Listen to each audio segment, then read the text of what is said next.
তবে air cooler কিভাবে কাজ করে, এয়ার কুলার থেকে কতটুকু ঠান্ডা বের হয়, কিংবা আপনার রুম ঠান্ডা করে কিনা এয়ার কুলারটা, এটা আমরা আগে একটু জেনে নেই। এই পানিটা আর এই হানিকম প্যাডটা, এই দুইটার ভিতর দিয়ে আপনার ঘরের যে গরম বাতাসটা আছে ওইটাকে রিসাইকেলিং করে সামনে দিয়ে আপনাকে ঠান্ডা পরশ ঠান্ডা বাতাস দিবে।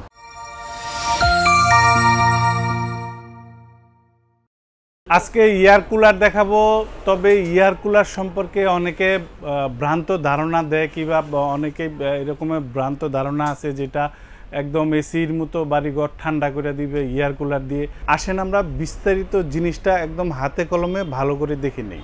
এইখানে যে এয়ার কুলার দুইটা দেখতেছেন, এটার ব্র্যান্ডটা হলো আপনার নোভা। এটা দুই মডেলের হবে। এটা হবে আপনার 920K আর এটা হবে 925K। দোনোটারই 12 ভোল্টের ব্যাটারি থাকবে এবং এই দোনোটার মধ্যে ডিফারেন্সটা হলো আপনার শুধু এইখানে, যেমন এটা হলো আপনার বাটন, এখানে চাপতে হবে, আর এটা হলো আপনার টাচ। এতটুকুই ডিফারেন্স, এছাড়া কোনো ডিফারেন্স এই দুইটার মধ্যে নাই।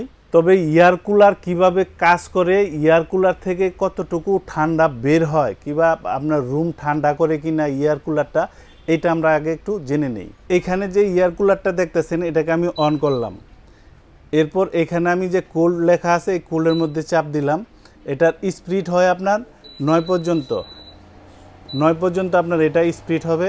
এটা মুভিং হবে। এটা আবার আপনারা লক করে দিতে পারবেন এভাবে।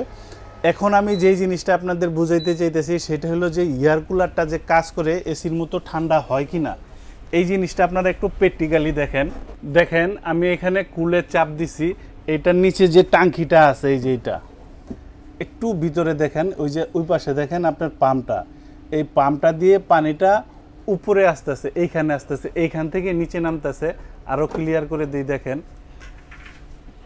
এই দেখেন পানিটা সে উপর থেকে নিচে যাইতেছে। তার মানে এখানে যে হানিকম প্যাডটা আছে, এই হানিকম প্যাড এবং এই পানির ভিতর দিয়ে আপনার বাতাসটা যাবে। এই যে একটু যদি আপনারা খেয়াল করেন, দেখেন এই মিক্স ফ্যানের মিক্সটা সে টাইনা এখান দিয়ে নিতেছে।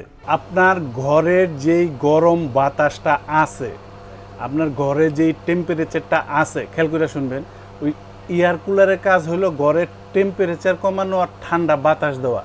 অনেকে যে বলে যে একদম ঘর ঠান্ডা হয়ে যাইব, এইরকম হইলে তো মানুষ 1-1.5 লাখ টাকা দেয় এসি কিন্তু না, এয়ার কুলার কিন্তু সবাই। আপনার যদি ঠান্ডা পরশ চান, অনেকের ঠান্ডার সমস্যা থাকে কিংবা অনেকে এসি ব্যবহার করেন না বিভিন্ন কারণে, এয়ার কুলারটা মূলত হলো আপনার ঠান্ডা বাতাস দিবে। এখানে একটু যদি আপনারা ফলো করেন, দেখেন, এই যে দেখেন আপনার যে পানিগুলো আপনার পড়তেছে, এই পানিটা আর এই হানিকম প্যাডটা, এই দুইটার ভিতর দিয়ে আপনার ঘরের যে গরম বাতাসটা আছে ওইটাকে রিসাইকেলিং করে আপনার সামনে দিয়ে আপনাকে ঠান্ডা পরশ ঠান্ডা বাতাস দিবে। তার মানে এই না যে আপনার বাড়িঘর ঠান্ডা হয়ে যাবে। আপনার সামনে দিয়ে আপনার গরম হাওয়াটা এই হানিকম প্যাডের ভিতর দিয়ে যাবে, এই পানির ভিতর দিয়ে যাবে, তখন আপনি সামনে দিয়ে ঠান্ডা বাতাস পাবেন। এয়ার কুলারের কাজ হলো মূলত এটাই। এবার আমি প্রত্যেকটা এয়ার কুলারের আপনার ফাংশনগুলা বোঝাই দিতেছি। এইটা যখন আপনারা চালু দিবেন, এই পাওয়ারের চাপ দিবেন, এটা স্পিড থাকবে আপনার 9 পর্যন্ত। এই যে দেখেন এখানে 9 পর্যন্ত। যখন আপনার কুল, এই যে এখানে কুল লেখা আছে, এখানে চাপ দিবেন, নিচের থেকে পানিটা উপরে আসবে। এটা দিয়ে আপনারা টাইম সেট করবেন, কয় ঘন্টা দিবেন। 9 ঘন্টা পর্যন্ত আপনারা টাইমটা এখানে সেট করতে পারবেন, যেমন 9 ঘন্টা। আর এটা দিয়ে বন্ধ করবেন। আর এটা দিয়ে আপনারা রিমোট থাকবে, রিমোটের সাহায্যে আপনারা কন্ট্রোল করতে পারবেন, এখান থেকে রিমোট দিয়েও ব্যবহার করতে পারবেন। আর এটা যখন আপনারা চালু দিবেন, এখানে একটা চাপ দিবেন, স্পিড থাকবে 1 2 3, স্পিড এটার সেম থাকবে। শুধু ডিফারেন্সটা হলো আপনার এখানে টাচ আর এখানে বাটন, এছাড়া কোনো ডিফারেন্স নাই।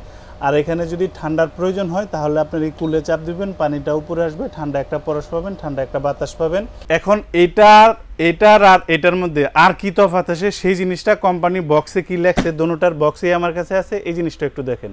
এখানে যেটা দেখতেছেন 925 আর এই পাশে যেটা আছে 920, মানে দুই মডেলের। এখন আসেন আপনার এখানে ব্যাটারি কত আছে। যেমন এটাতে যে ব্যাটারিটা দেওয়া আছে 12 ভোল্ট এবং এটা তো সেম ব্যাটারি দেওয়া আছে 12 ভোল্ট। এটাতে হাই স্পিডে চলবে আপনার 2.5 ঘন্টা, এটা তো হাই স্পিডে চলবে 2.5 ঘন্টা, আর মিডিয়াম স্পিডে চলবে 5 ঘন্টা, মিডিয়াম স্পিডে এটাও 5 ঘন্টা, আপনার লোতে চলবে আপনার 7 ঘন্টা, এটাও লোতে চলবে 7 ঘন্টা। অতএব এখানে কোনো ডিফারেন্স নাই। এখানে ডিফারেন্সটা যদি আপনারা খুঁজেন, এখানে টাচ আর এখানে হলো বাটন, এছাড়া কোনো ডিফারেন্স নেই। এই প্রোডাক্টের কোম্পানি থেকে 1 বছরের ওয়ারেন্টি পাবেন আর 4 বছরের সার্ভিস পাবেন আমাদের থেকে, মোট 5 বছর পাবেন। সোলার দিয়েও চার্জ করতে পারবেন, প্রত্যেকটার সাথে রিমোট আছে। এই পাশে যে ফ্যানগুলা দেখতেছেন এর মধ্যে 3টা মডেল হলো 2024 সালের, যেমন এখানে যেটা দেখছেন গোল্ডেন, এটা রেড, তারপর এই পাশে যেটা আছে আপনার ব্ল্যাক। এই 3টা হলো 2024 সালের, এটার মডেল নাম্বার হলো 3066। 12 ভোল্টের ব্যাটারি থাকবে, মিক্স ফ্যান। একটা ফ্যান আপনাদের আমি চালায়া এটার অপশনগুলো এক নজর দেখায় দিই। দেখেন এখানে আপনার প্লাস কি বা মাইনাস, এখানে সর্বপ্রথম একদম ফার্স্ট থেকে দেখেন অন করব, একটা শূন্য আসবে, প্লাস কি বা মাইনাসে চাপ দিব, এটা চালু হবে। যদি আপনি মিক্সড চান, মিক্সডের জন্য 1 2 3 তিনটা অপশন আসবে। তারপরে এখানে আছে মুড, এখন আছে নর্মালে, এটা যদি চাপ দেন স্লিপ মোড, এটা হলো ন্যাচারাল, মানে আমরা গাছতলা বয়ে থাকলে যেই বাতাসটা পাই সেম ওই বাতাসটা এখানে পাবেন। আর এটা দিয়ে অফ। আর এটা হলো মস্কুইট কিলার, এটা হলো আপনার ঘরের যে মশা মাছি আছে এটা আপনার ঘরে ঢুকবে না। এটা রিমোটের মধ্যে আপনার প্রোগ্রামটা দেওয়া আছে, চাপ দিলে এখানে একটা লাল বাতি জ্বলবে, আপনার কাজ শুরু হয়ে যাবে। এই পাশে আপনারা যেটা দেখতেছেন এটা হলো আপনার 3061 মডেল নাম্বার, এই যে এখানে দেওয়া আছে, আমি একটু অফ করে দেখাই আপনার মিক্সটা। এই দেখেন 3061 মডেল নাম্বার, এটা চালু দিবেন আপনারা, প্রত্যেকটার সাথে রিমোট থাকবে। তারপর আমি ম্যানুয়ালি একটু দেখা দেই, চাপ দিবেন এখানে ডিসপ্লে চলে আসবে। মিক্সডের জন্য 1 2 3 তিনটা স্পিড আপনার এখান থেকে দেখেন মিক্স বের হইতেছে, ঠান্ডা একটা পরশ আপনারা পাবেন। এরপর এই যে ফ্যানের যে চিহ্ন দেওয়া আছে এই দুইটার যে কোনো একটা চাপ দিবেন, এটা চালু হয়ে যাবে। এই দেখেন চালু হয়ে গেছে অলরেডি। এরপরে এই পাশে দেওয়া আছে আপনার লাইট, এই যে এখানে লাইটের চিহ্ন দেওয়া আছে, এখানে চাপ দিবেন, এই যে লাইট জ্বলছে এখানে। আরেকটা চাপ দিবেন, আরেকটু কমবে, আরেকটা চাপ দিলে বন্ধ। আর এখানেও আপনার নর্মাল, ন্যাচারাল, স্লিপ মুডগুলো দেওয়া আছে, এগুলো আপনারা ব্যবহার করতে পারবেন, রিমোটের সাহায্যে ইউজ করতে পারবেন। চার্জার ফ্যান কিভাবে দীর্ঘদিন ব্যবহার করবেন, অনেকেই ফোন দিয়ে বলেন যে ভাই 1 বছরেরটা আরেক বছর যায় না। এখন কিন্তু ঘটনা হলো যে একটা চার্জার ফ্যানের মোটর নষ্ট হয় না, নষ্ট হয় হলো আপনার ব্যাটারি। আর ব্যাটারি কেন নষ্ট হয় এটা জানা থাকলো আপনার, একটা চার্জার ফ্যানের ব্যাটারি 4-5 বছর যাবে। আমি এই জিনিসটা বলে দেই, অনেকেই ব্যবহার করেন, ধরেন আপনার হাতের মোবাইল 2 লাখ টাকা দামের আইফোনই হোক না কেন, এটা যদি আপনি ব্যাটারিটা খালি করে রাখা দেন 1.5-2 মাস 3 মাস, আপনার এত দামি ফোনও নষ্ট হয়ে যাবে, ব্যাটারিতে আর চার্জ থাকবে না। অর্থাৎ চার্জার ফ্যানের খাবার হলো আপনার চার্জ। যেমন শীতের দিনে যখন আপনারা ব্যবহার করবেন না, প্রয়োজন নাই, 20 দিন পরে হোক কিংবা 1 মাস পরে হোক, এটাকে বের করে 5-7 ঘন্টা চার্জ দিয়ে আপনারা রেখে দেন, ব্যবহার না করেন। এইরকম যদি অন্তত আপনার 2-3 মাস একটু চার্জ দেন 1 মাস পরে পরে, তাহলে আপনার কষ্টের টাকার একটা ব্যাটারিতে আপনার 5-6 বছর চলে যাবে একটা ফ্যানই। এখন আমি আপনাদের প্রাইস সম্পর্কে আইডিয়া দিয়ে দিই। এইখানে যে 925টা আপনারা দেখতেছেন, এটার এখন যেটা দেখতেছেন সামনের লুকিংটা হলো ব্ল্যাক, এটার মধ্যে আরেকটা হয় এতটুকু ব্ল্যাক, এখানে হয় আপনার সবুজ। যখন যেই মডেলটা যে কালারটা থাকে ওইটাই আমরা ইনশাল্লাহ দিব আপনাদের। এটার বর্তমান প্রাইস হলো আপনার 17,500, তবে ডিসকাউন্ট দিয়ে এটার প্রাইসটা রাখবো মাত্র 13,500 টাকা। আর এই পাশে যেটা দেখতেছেন আপনার 920K, এই যে এটা 920K, বর্তমান দাম আপনার 16,500 টাকা, ডিসকাউন্ট দিয়ে এটার প্রাইসটা রাখবো মাত্র 13,000 টাকা।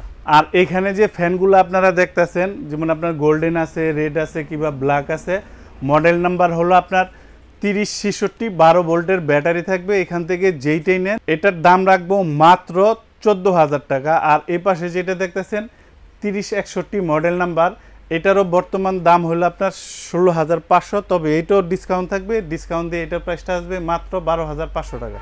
আর ডেলিভারি প্রসেস যারা ঢাকার ভিতরে নেবেন ইনশাল্লাহ হোম ডেলিভারি দিব, দূরত্ব অনুযায়ী ভাড়া দিয়ে দিবেন। আর যারা ঢাকার বাহিরে নেবেন, অনেকে প্রবাস থেকে নিয়ে থাকেন যে আপনাদের বাসায় বাচ্চা কাচ্চা থাকে না কুরিয়ার থেকে মাল আনার জন্য, সেক্ষেত্রেও ইনশাল্লাহ হোম ডেলিভারি দিয়ে দিব। বিকাশে আমাদেরকে 2-3 হাজার টাকা বুকিং করে দিবেন। যদি কুরিয়ারে নিতে চান কুরিয়ারে দিব, যদি আপনার হোম ডেলিভারি নিতে চান হোম ডেলিভারি দিব। আর যারা সশরীরে এসে দেখে নিয়ে যাবেন, আসবেন আশুলিয়ার জামগড়ায় বঙ্গ মার্কেটের ঠিক উল্টা পাশে আব্বাসিয়া মসজিদের গেটের সাথে মেন রোডে আমাদের এই শোরুমটা, ইনশাল্লাহ এখান থেকে এসেও দেখে নিয়ে যেতে পারবেন।